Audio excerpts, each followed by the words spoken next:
இப்போ வந்து வெங்காயம் நல்லா ரோஸ்ட் ஆயிடுச்சு. இந்த கண்டிஷனில் வந்ததுக்கப்புறம் கொஞ்சோண்டு இஞ்சி பூண்டு பேஸ்ட்டு போட்டுக்கலாம்.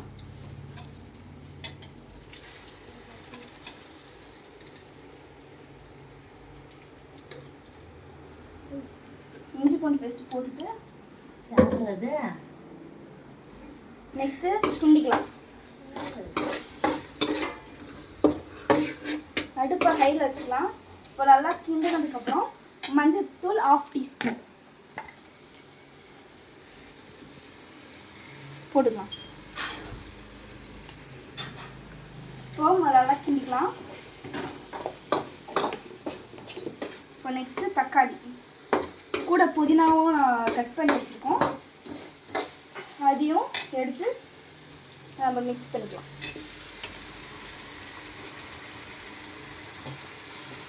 ஃபுல்லாக போட்டு நல்லா கிண்டிக்கலாம்.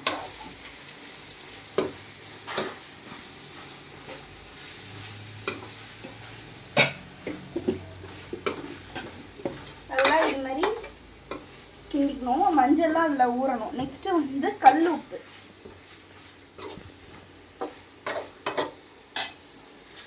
இதை பாருங்க, இந்த அளவு கல் உப்பு.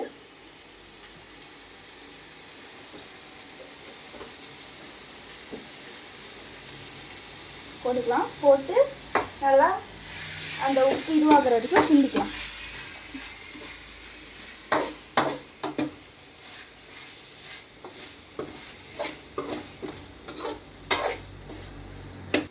இப்போ வந்து நல்லா இந்த தக்காளியெல்லாம் நல்லா மசிச்சு விட்டுக்கலாம்.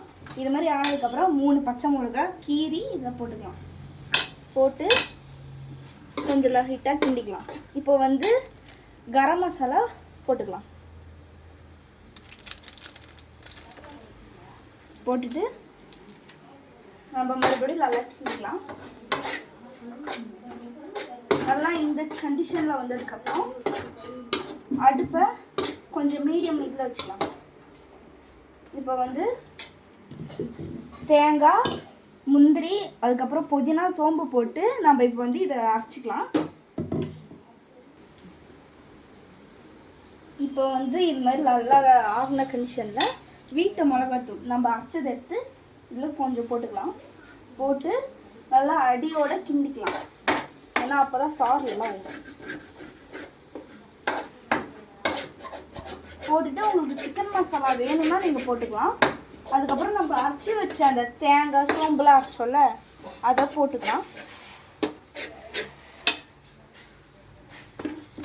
நல்லா கிண்டிக்கலாம். கிண்டி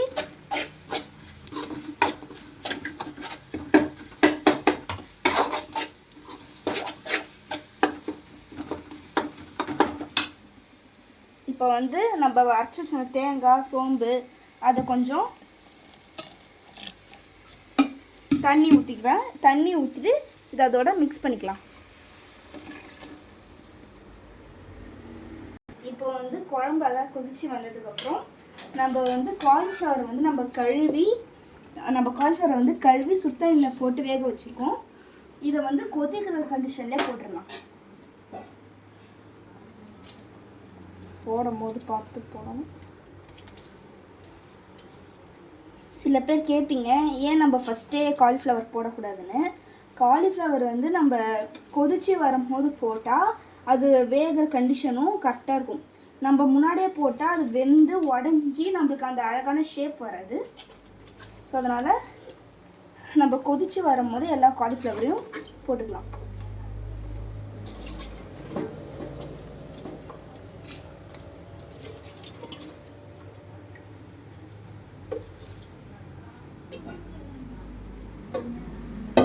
போட்டு இந்த காலிஃப்ளவர் நல்லா உள்ளார வச்சு வேகிற மாதிரி கொஞ்சம் கிண்டிக்கலாம்.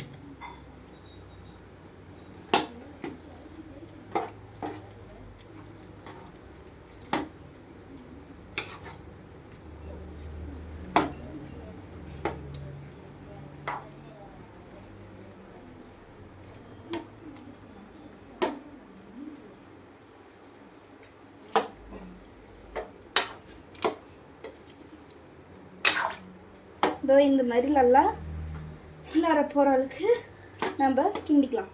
இப்போ வந்து இதெல்லாம் முடிச்சுட்டு நம்ம வந்து தட்டை போட்டு இதை வேக வச்சிடலாம். வேக வச்சு கடைசியாக உங்களுக்கு உப்பு கரெக்டாக இருக்கான்னு நீங்கள் போட்டுக்கலாம். வேணா நீங்கள் வீட்டில் அரைச்ச மிளகாத்தூள் கூட நீங்கள் போட்டுக்கலாம். இதை பாருங்கள், நல்லா இந்த பதத்தில் வந்ததுக்கப்புறம் சிம்மில் வேணால் நம்ம சிம்மில் வச்சுக்கலாம்.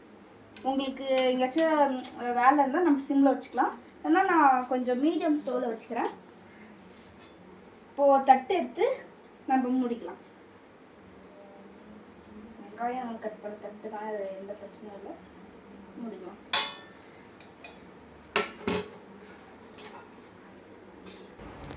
இப்போ இது மாதிரி கொதிச்சு வந்ததுக்கப்புறம் நல்லா கிண்டிக்கலாம். கிண்டி நல்லா இது மாதிரி கொதிச்சு வந்ததுக்கப்புறம் நம்ம கேஸ் ஆஃப் பண்ணி இறக்கி வச்சுக்கலாம். இந்த டிஷ்ஷை நீங்களும் ட்ரை பண்ணுங்கள். முக்கியமாக என்ன HMTK சேனலை சப்ஸ்கிரைப் பண்ணுங்கள், லைக் பண்ணுங்கள், ஷேர் பண்ணாங்க. முக்கியமாக பெல் பட்டன் அமுத்துங்க. கேமராமேன் சரண்யா. இந்த கிரேவியை எல்லோரும் கன்ஃபார்ம் ட்ரை பண்ணி பாருங்கள். பாய்.